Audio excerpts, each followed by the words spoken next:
नमस्कार. राजेश रेसिपीजमध्ये मी आज तुम्हाला एक सिंधी पदार्थ दाखवणार आहे, पण माझ्या ट्विस्टचा. मी त्याला वेगळा ट्विस्ट दिलाय. तो आहे दाल पकवान. तो त्यांच्या पद्धतीने हरभरा डाळ, मैद्याची कडक पुरी किंवा पोळी हे न करता मी आपली पोळी आणि मिक्स डाळ जी बाजार आमटी करण्यासाठी मी वापरली होती, त्यातली शिल्लक होती, तर ती मी वेगळ्या पद्धतीने वापरली. आणि हे कसं करायचं दाल पकवान माझ्या पद्धतीने, ते आता आपण बघूया. बाजार आमटी करताना शिल्लक राहिलेली डाळ, मिश्र डाळ वाया जाणार नाही असं मी म्हणलो होतो. ही मिश्र डाळ चांगली घोटून घेतलेली होतीच, मिक्सरवरनं काढून घेतलेली होती ती डाळ. ह्या डाळीपासून आपण वेगळ्या प्रकारचं दाल पकवान करणार आहोत. काय असतं, जनरली दाल पकवान हा सिंधी पदार्थ असल्यामुळे त्यामध्ये हरभऱ्याच्या डाळीची घोटून केलेली पेस्ट असते आणि मैद्याच्या पुऱ्यासारखा प्रकार असतो किंवा अगदी पातळ कडक केलेले असतात.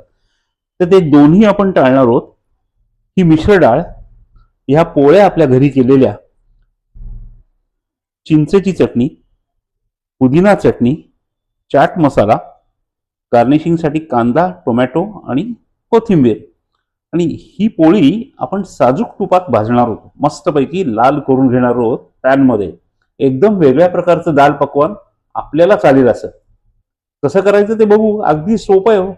खूप छान लागतं. पोळी वाया जात नाही, ही डाळ वाया जात नाही, आणि त्याला असं मस्तपैकी नटवलं की क्या बात आहे. मस्त संध्याकाळची वेळ मस्त भागते. करूया आपण.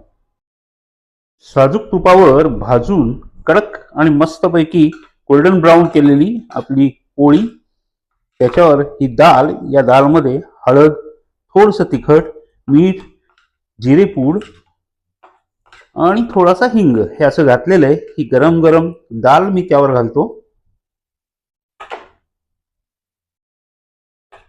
हे छान प्रकारे लागतो.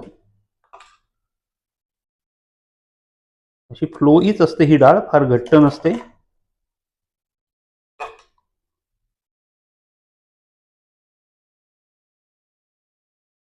पुढची सगळी प्रोसेस मात्र आपल्याला पटापट करायची.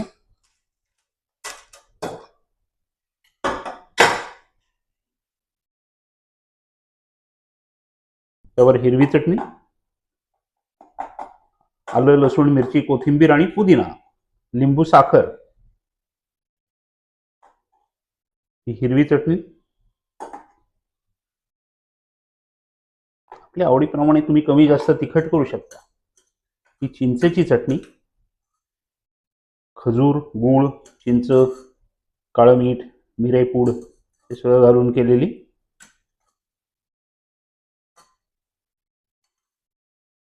त्यावर चाट मसाला,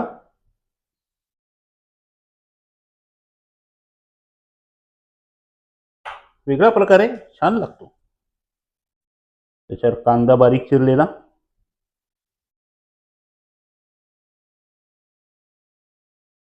बारीक चिरलेला टोमॅटो,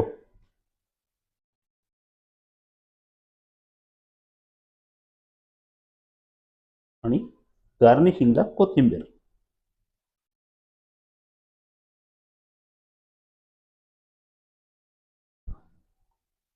एक वेगळा ट्विस्ट असलेला दाल पकवान हा प्रकार तयार आहे. त्याची आता टेस्ट बघू. ती तर छान असणारच आहे. तुम्ही करून बघा. घरी पोळ्या शिल्लक राहिल्या तरी, किंवा पोळ्या मुद्दाम करून हे असं करून नक्की प्रकार बघा. खूप छान लागतो.